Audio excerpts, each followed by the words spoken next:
Hoje eu recebi um caso de uma paciente que o cirurgião plástico fez a cirurgia estética, né? Uma mamoplastia bilateral. Uma paciente que já tinha uma cirurgia anterior. E aí, quando fez essa segunda cirurgia, com o implante, ela evoluiu com uma necrose areola do lado esquerdo. E ela era médica. Aí, parece que é CRM positivo, né? Bom, aí o cirurgião reabordou, precisou tirar os implantes, né? E fazer a retirada de todo aquele tecido cruento. Fechou. Aí o cirurgião decidiu fazer a reconstrução, retirar uma pele da virilha para ficar, né, do interno de coxa, para fazer a areola e a papila. Bom, fez a cirurgia fez o retalhinho da papila, colocou aquela parte da virilha, toda aquela expectativa, não ficou da mesma cor. Aí, esse cirurgião encaminhou essa paciente para um micropigmentador. O micropigmentador fez a pigmentação dela, doeu bastante, teve bastante dificuldade de fazer, fez todos os curativos. Quando passou 15, 20 dias, desapareceu a pigmentação total. Ficou lindo no começo, desapareceu total. Aí o pigmentador foi lá, fez uma segunda vez, né? Doído, desconfortável, tudo. E aí, quando foi cicatrizar, sumiu de novo, né? Aí essa paciente cansou e aí ela não quis mais mexer. Aí, toda vez que vai no cirurgião, vai, mas com aquela, ai, que coisa, não ficou legal, né? Eu vim pra fazer uma estética e ficou ruim, né? E essa paciente agora, ela tá demorando, demorou, ficou todo esse tempo sem areola. E pensa, toda vez que alguma amiga pede pra ver, ela, aconteceu isso. Ah, tô triste por causa disso. Marido, né? Quer dizer, é um problema que foi se estendendo, né? Se estendendo mais de um ano com esse problema sem resolver. E aí, esse cirurgião, então, agora resolveu me procurar pra gente fazer a pigmentação da areola dela, né? Com máquina de tatuagem. E aí, primeira vez que essa paciente aceitou fazer com máquina de tatuagem, porque ela não ia querer ir num tatuador, ela não tava querendo ir num tatuador pra fazer a pigmentação, né? Olha só, essa paciente procurou, então, ela é médica, ela procurou um cirurgião para fazer esse procedimento, e aí ela ganhou um problema que se estendeu por mais de ano, não resolveu. E pensa só quanta quebra de expectativa essa paciente já teve, porque ela fez a primeira cirurgia na expectativa do quê? Ah, daqui a 15 dias minha vida volta ao normal, certo? Vou lá, volto a trabalhar, dar meus plantõezinhos, né? O único problema que eu vou ficar é, sei lá, os acertos da cirurgia, alguma dorzinha. Quando que essa paciente pensou que ela ia ganhar um problema desse tamanho? Porque daí ela fez a cirurgia, não alcançou, né? Ficou com a questão da necrose, tirou a prótese, que ela obviamente já tinha arcado com o custo da prótese. Aí fez uma terceira cirurgia pra tentar voltar pro status quo que ela tava antes de fazer qualquer cirurgia, né? Quer dizer, voltar a ter areola. Aí fez a cirurgia, aí foi um desapontamento a cirurgia, porque o resultado dessa cirurgia não foi bom. Aí ela foi para trás de um micropigmentador que uma máquina rotativa, ela não consegue atingir a profundidade necessária para você pigmentar sobre uma pele que está derme, cicatriz, derme e epiderme. Tá? Ele pode colocar esse pigmento um pouquinho, a derme expulsa. Ou então, eventualmente, que eu acho que no caso dela deve ter acontecido, é o seguinte: derme, um pouco de epiderme, mais um tanto de epiderme, mais a camada córnea. Não tá alcançando a profundidade necessária, né? Tem uma cicatriz ainda lá no meio. Então, vamos por isso aqui, ó, mais do que um grande dorsal, mais do que um abdômen de queratinócito, que fica se renovando e mais a camada córnea. Então, assim, o que aconteceu com essa paciente? Cada vez que o queratinócito lá de baixo se multiplicou, sai o pigmento. Não ficou.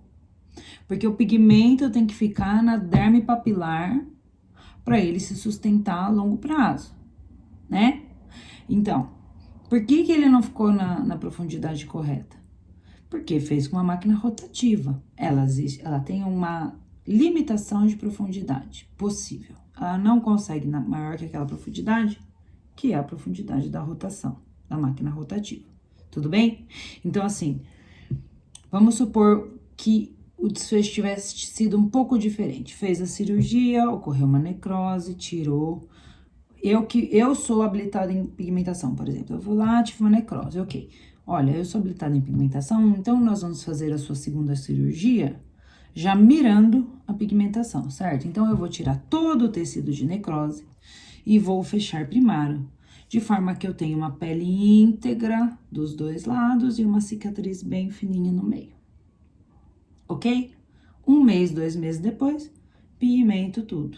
Eventualmente pego uma papilinha, coloco ali antes, ou, né, um retalho, o que for. E aí, 2, 3 meses depois dessa cirurgia, pigmento, uma pele íntegra, sem cicatriz, sem nada, e pronto. Então, quer dizer, é um problema? É um problema, ninguém quer ter complicação, elas ocorrem e não tem que achar um culpado, é uma acidente, aconteceu, é um casualidade, vamos dizer assim. Aconteceu, então vamos lidar com o que a gente tem daqui pra frente. Vamos estender esse problema 1 ano, 1 ano e meio? Eu não sei se pro psicólogo. Mulher já é cíclica, né? A gente já é cíclico, a gente já abraça o mundo, já, né? Já tem todas as questões. Ainda ficar se sentindo assim, eu não sei. Se você faz logo, já resolve o problema da pessoa, sabe? 2, 3 meses depois, uma pele íntegra, o pigmento pega que é uma beleza. Você faz uma vez só. Se você já tem aquela vivência, já vem fazendo as cicatrizes, já vem fazendo as areolinhas assim, só para deixar mais redondinho em volta, para equilibrar, você já é esperto com material de tatuagem. Tem alguma questão como essa? Nossa, pode deixar, tô acostumada. Ou, meu assistente aqui tá super acostumado, inclusive ele vai entrar comigo na sua cirurgia pra gente tirar tudo que for necessário e deixar perfeito o leito receptor para ele fazer a pigmentação e resolver a sua questão o mais urgente possível, né? Por quê? Porque quando eu recebo o paciente que teve uma necrose de areola, elas normalmente estão assim meio mal, né? Eu já até falei isso aqui em vídeos anteriores, elas não estão muito bem, elas não estão muito felizes. Só que a gente acha que, nossa, ela é depressiva, nossa, ela tem um problema. Não, o problema dela é a necrose. É a necrose. Então, a hora que você faz areola, eu já tive paciente que ela mudou completamente, até a forma de conversar com a secretária, depois que a gente resolveu aquele problema dela. Você conviver com a ausência da areola é a mesma coisa que você conviver com dor, muda a personalidade da pessoa. Muda a personalidade da pessoa. Você deixar a pessoa um tempão assim convivendo com a ausência de areola, eu acho que não é muito positivo. Se eu fosse escolher, eu escolheria fazer o mais rápido possível resolver o problema dela. Eu conversei uns tempos atrás com um cirurgião que ele veio na minha clínica acompanhar um treinamento, né? Ele até tá aqui de perto. Ele me contou uma vez um caso que não tinha muito a ver com isso. Ele fez uma cirurgia numa paciente que era, sei lá, uma paciente que no fim a cirurgia dele não correu como ele imaginava. E aí ele sempre falava, vamos esperar 1 ano, vamos esperar 1 ano, vamos esperar 1 ano. Aí ele virou pra mim e falou assim, Ana, hoje em dia eu mudaria minha conduta, eu tentaria resolver o mais rápido possível o problema da paciente. Porque incomoda, aquele problema ele fica lá. Todo dia acorda olhando no espelho, o problema tá lá. Toma banho, o problema tá lá, sabe? Vai encontrar o marido, vai, sei lá, num vestiário, o problema tá lá. Quanto antes você resolver o problema da paciente, menor ele fica, entendeu? Então, a necrose, eu percebo isso. Às vezes a gente não quer contar para a paciente que ela teve essa complicação, e aí a gente estende esse problema muito mais tempo do que seria necessário estender, né? Eu já tive paciente também que esse negócio de fazer a pigmentação não dá certo, fazer a pigmentação não dá certo, fazer a pigmentação não dá certo, que é uma coisa que a gente vê em micropigmentadora. Eu já recebi muito resultado que ficou fora da expectativa da paciente de micropigmentação. De tatuagem, de tatuador, é menos, bem menos, quase nada, na verdade. Por quê? Porque a máquina de bobina não tem jeito, ela atinge a profundidade mais adequada, ela gera um resultado que se sustenta a longo prazo, mais do que a de micropigmentadora. A forma que a micropigmentadora faz o treinamento com outra micropigmentadora, que mistura os pigmentinhos ali, que pega a máquina rotativa e que vai e faz bem delicadinho, bem superficialzinho, a longo prazo acaba tendo um predomínio de rosa, as areolas, todas as areolas que eu recebo de micropigmentação, elas acabam vindo um pouco rosa chiclete, assim, rosa claro. Fica rosa, não sei por que fica rosa, não fica faltando as outras cores, né? Porque conforme você vai pegando o jeito com a areola, né? De pigmentação de areola, parece que você faz igual quando você vai olhar assim, paintbrush, essas coisas que tem um toner assim de quanto de cada uma das cores primárias, qual a intensidade você tem pra fazer aquela cor, sabe? Acho que, não sei se vocês já viram isso, que você olha lá, tem assim um tanto de azul, um tanto de amarelo e um tanto de vermelho. Isso que eu treinei fazer na minha cabeça. Quando eu olho uma areola hoje, eu fico calculando quanto de azul, quanto de amarelo e quanto de vermelho ela tem. E aí eu imito e tento reproduzir essa proporção na hora de fazer a areola. E por isso que, assim, eu já tentei milhares de vezes classificar as areolas em números. Vamos supor, quantas areolas a gente deve ter? Quantas cores? Sei lá, 4, 5? Não, são milhares de cores de areola. Porque um pouquinho a mais de azul já muda, um pouquinho a mais de vermelho já muda, sabe? E normalmente as areolas, não sei muito bem porquê, que vem de micropigmentação, tem um predomínio de vermelho, de rosa, fica tudo rosa. Até uma colega que ela sempre encaminha para pigmentadora, que a pigmentadora vai lá fazer as pigmentações, porque é um esquema lá que ela não cobra, esses projetos que a gente ouve falar, ela não quer criticar, mas ela falou, acaba ficando um pouquinho mais vermelho, né? E eu até acompanho as pigmentações, porque eu fico falando, faz mais profundo, para ver se alcança, porque assim, a grande queixa dela, apesar de ser assim, é um serviço, assim, bem, assim, que todo mundo conhece, mas assim, ele acaba ficando, não dura, sabe? Não dura. Essa queixa de durou um mês, fez de novo, durou um mês, fez de novo, durou um mês, não é a primeira vez que eu ouço, nem a segunda, nem a terceira, é meio frequente, assim. E você sabe qual que é o problema disso? Não é nem tanto pela duração. É que dói. É que, por não ser médico, eles não têm o recurso anestésico que a gente tem. A gente pode aplicar anestésicos tópicos mais pesados, né, na areola, quando você vê que tá desconfortável, você tem autonomia para aplicar anestésicos mais fortes. E vamos supor que você machuque, você pode usar antibiótico na paciente. Vamos supor que um tatuador está fazendo um procedimento e aí ele tem uma complicaçãozinha, faz uma casquinha, pele irradiada, uma pele mais fina, que teve uma lesão, alguma coisa assim. Ele não pode passar antibiótico para o paciente. Ele não tem receituário. Ele não pode passar nenhuma pomada antibiótica. Tanto que as pacientes passam comigo, o paciente que já é toda cheia de tatuagem, aí, passa o Bepantol?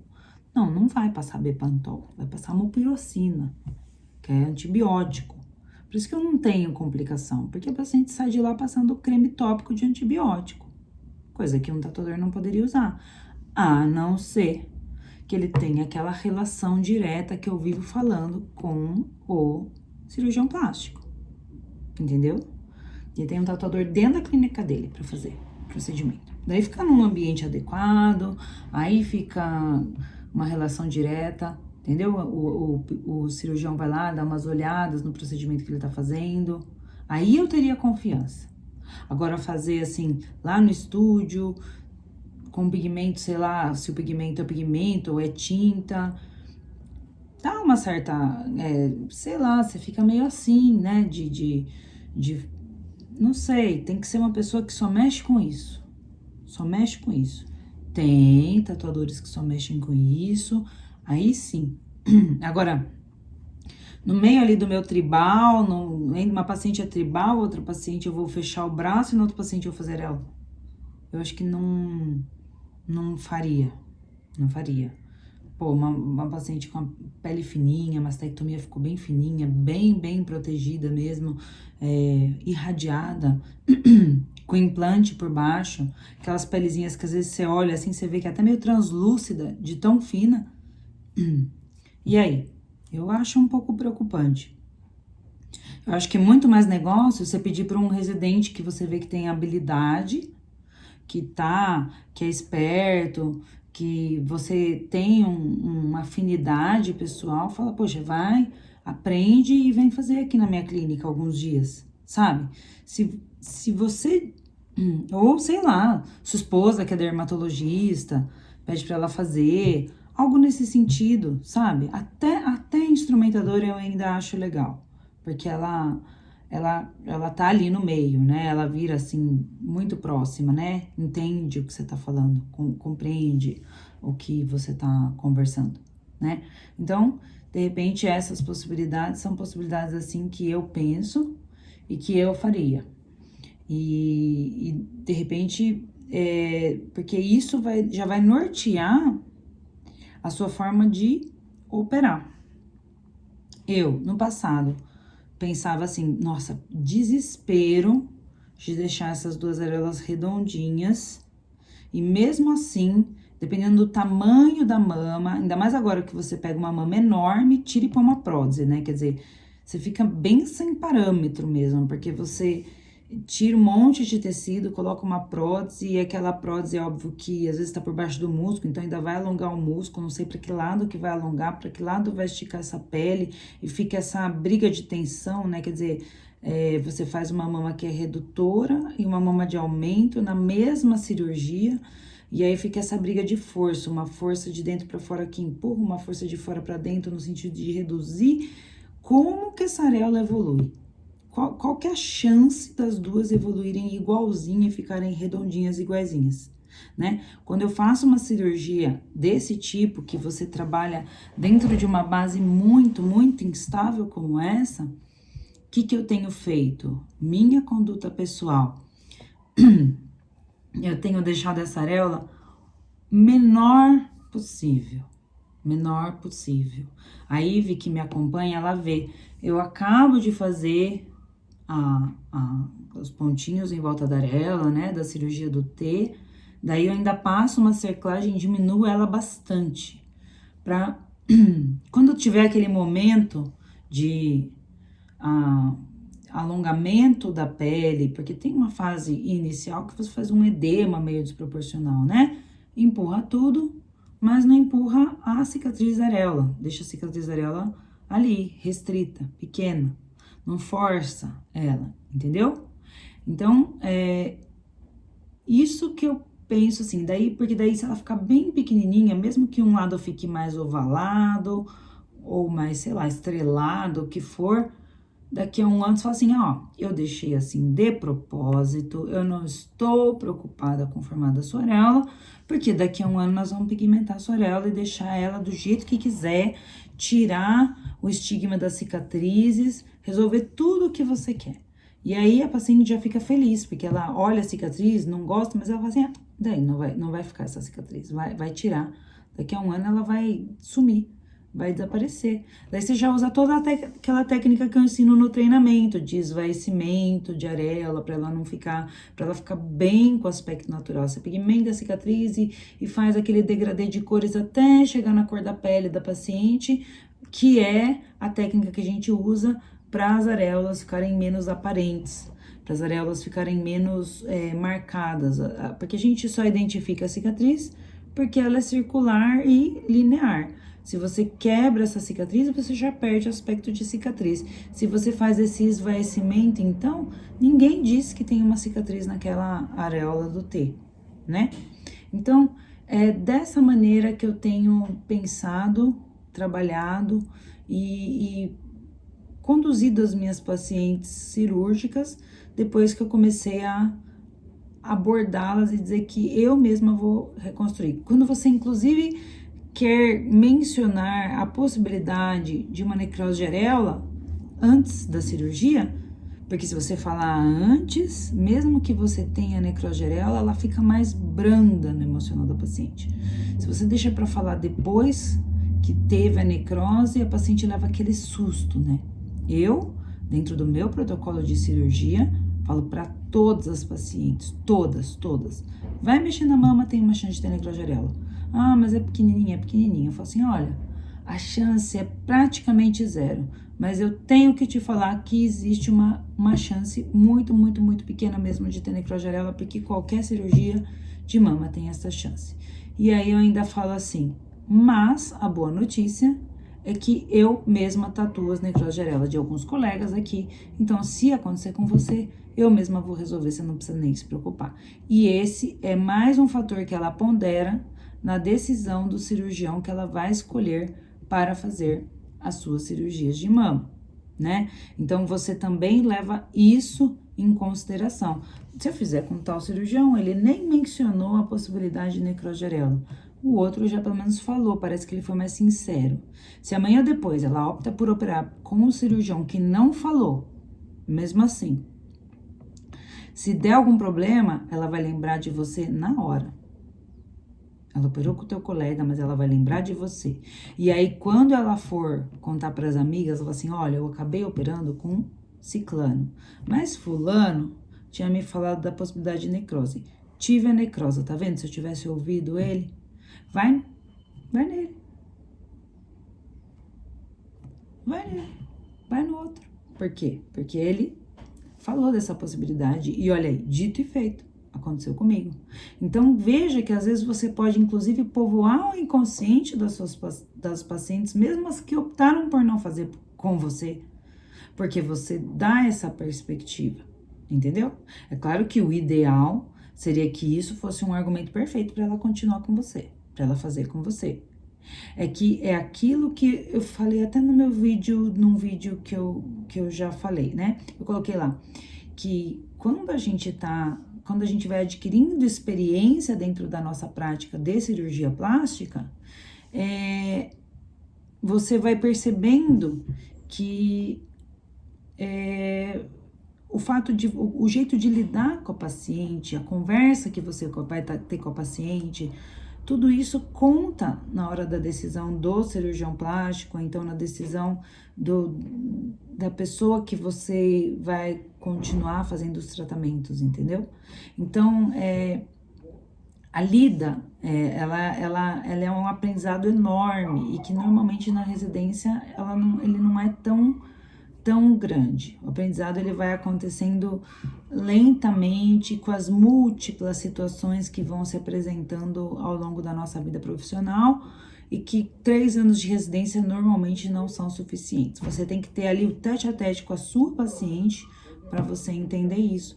E se você já for tendo essa oportunidade de ter uma paciente que é sua, para pigmentação é sua, para corrigir necrose de areola, mas é sua paciente, é você e a paciente. E você passa ali um tempo pigmentando ela. Então, você vai ouvindo e conversando e lidando, e isso vai ficando cada vez mais simples. Inclusive, para você depois aplicar isso e tudo que a paciente te passou e os seus conhecimentos, você aplicar na hora do convencimento inicial da cirurgia. Você vai falar para o paciente a primeira vez, olha, a minha cirurgia é assim, eu indico isso para você, porque não é só a indicação. A paciente não resolve operar com um cirurgião em detrimento do outro só pela cirurgia indicada. Às vezes os dois cirurgiões indicam exatamente a mesma cirurgia. Dois cirurgiões têm o preço parecido. Então, qual seria o motivo da paciente optar por um ou por outro? Você já parou para pensar nisso? Por que ela vai escolher operar comigo do que com o outro? Por conta do papo, da conversa, do jeito, da segurança, da estrutura clínica, das possibilidades, das habilidades. Qual será que é o cirurgião mais habilidoso? Você olha o resultado, o resultado desse, o resultado daquele. Mas esse daqui tem um refinamento a mais. Esse daqui tem um quê de artista a mais. Veja, ele é desenhista, ele faz algumas coisas diferentes, ele tem uma habilidade fina, não é só a habilidade mais grosseira. Ele tem umas habilidades diferentes. Eu acho que tudo isso a gente tem que ponderar quando vai tomar essas decisões. E quanto mais habilidades, quanto maior o arsenal, quanto maior a possibilidade de lidar com qualquer tipo de complicação, maior a chance daquele cirurgião ter aquelas pacientes quererem operar com ele, né? Bom, acho que era isso que eu tinha para falar para vocês e a gente se vê no próximo vídeo.